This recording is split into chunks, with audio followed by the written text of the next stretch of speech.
Brother, that was an almighty ass whooping delivered by Alexander Rossi. Did he? I don't know. I didn't see anything. I felt bad. Did you at least wave to him at some point? I never even saw him on the in-lap. He was in pit lane before I could even get to him. So our dear French fry didn't have the happiest of days. We'll get to that in just a moment. Alexander Rossi, pole, win. I mean, at some point, Seb, he was half second a lap faster than Dixie. Boy, you want to talk about mastering your home race. Went 0 for 3 the first 3 races in terms of podiums. Now I think he might be up to second in points. You've had days like that where you just own it, just own the weekend.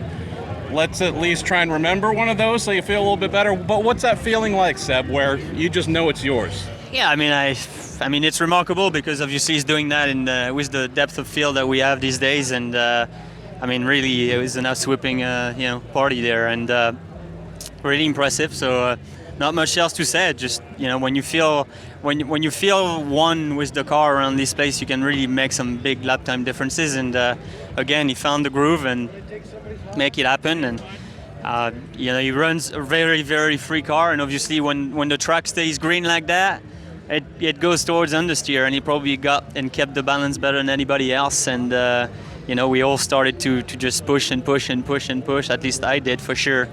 There's hats off. I was going to say, with back-to-back wins plus the type of performance, I was going to call it Penske perfect to be a little bit cheeky, because I heard some rumors this morning that there might be conversations taking place. Regardless, let's talk about your day, and I think the day of many others in a similar situation like yours. We had an early yellow, and for those like yourself starting a little bit further back, I think everybody was hoping for a yellow somewhere, opportunity to play with alternate strategies. Just never happened.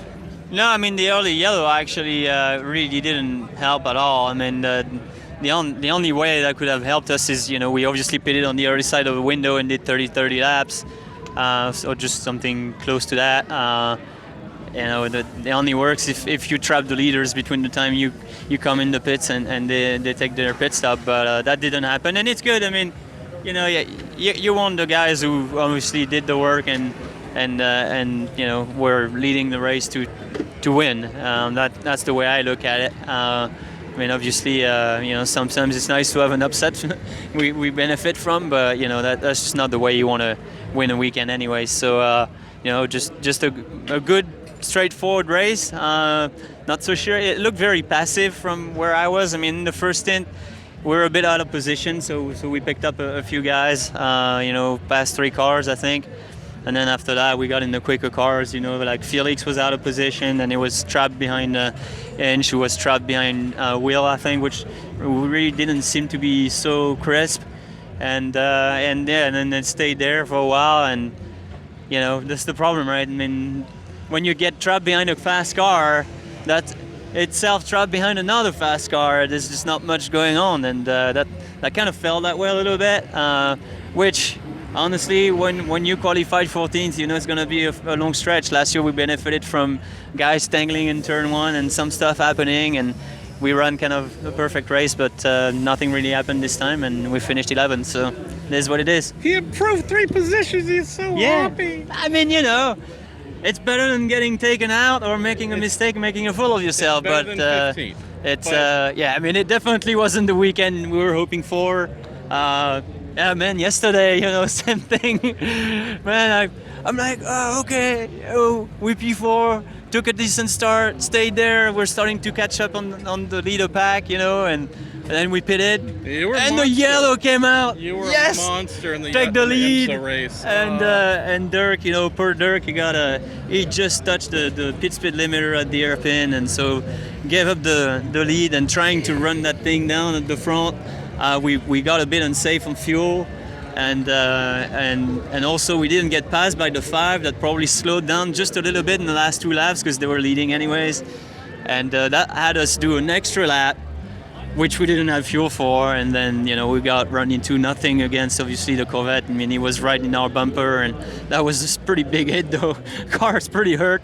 So, yeah, man, you know, sometimes it's just not meant to be. So it is what it is. This is a crappy weekend in California for you, my friend. It could have been worse. It could have been worse, okay. you know. So I love that. Okay. So amazing drive by Joseph Newgarden. That kid to didn't see that either. I know. I'm actually informing you. I'm not really good at filling you in, guys. I can tell you a lot of what happened in 10th place there, but not much at the front. Newgarden, again, this kid is on something. He's come into this year just locked in, the clear leader at Penske. I know that Power was running in front of him, locked up, made a mistake, went long into turn 1, fell back. Pagenaud at a great qualifying position, fell back a couple spots. Joseph again starred, great for him. And then we have Graham Rahal in third place. No, not Graham Rahal. We have him penalized for blocking on the final lap. And Scott Dixon promoted to third. I'm really glad this is the cop-out. I'm really glad I'm not in race control, because at least from the outside, watching what happened, Graham locked his brakes going into 8, knew that he killed his exit, came out of 8, went hard right immediately to block the inside lane before Dixie moved. So no doubt that he went hard right to block.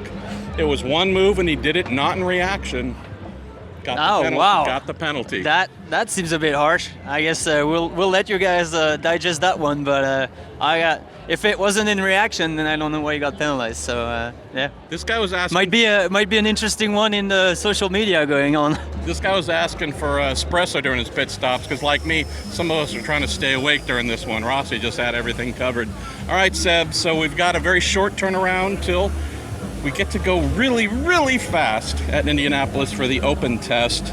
Tell us about this quick kind of turnaround between street racing to super speedway, big open test there.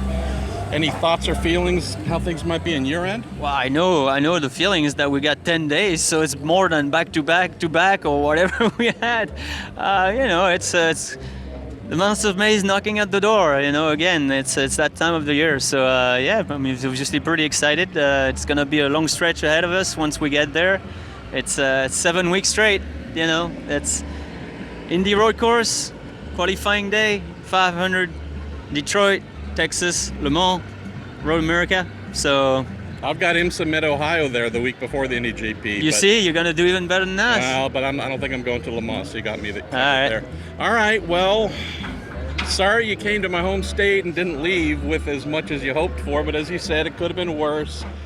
Yeah, just not the weekend we wanted, but it's once again, unfortunately, we were better last year, but we also, I feel, somewhat benefited from guys making mistakes, and then we had pace, but we had pace today too. It just, at the end, I just backed off, just no point, but I just couldn't make any moves, and I lost a bit the balance, so I didn't want to take chances, but if you're too far out and you got quick cars in front that are not making headways either, it's race over. And last year I managed to just get ahead, and then after that you're in the lead group, but it doesn't always work that way. Hamburger, that's our French fry that we love, who even on a day that wasn't great will take time to tell us what's real and give us some insights. I'll see you in about 10 days, brother. See you in 10 days, guys.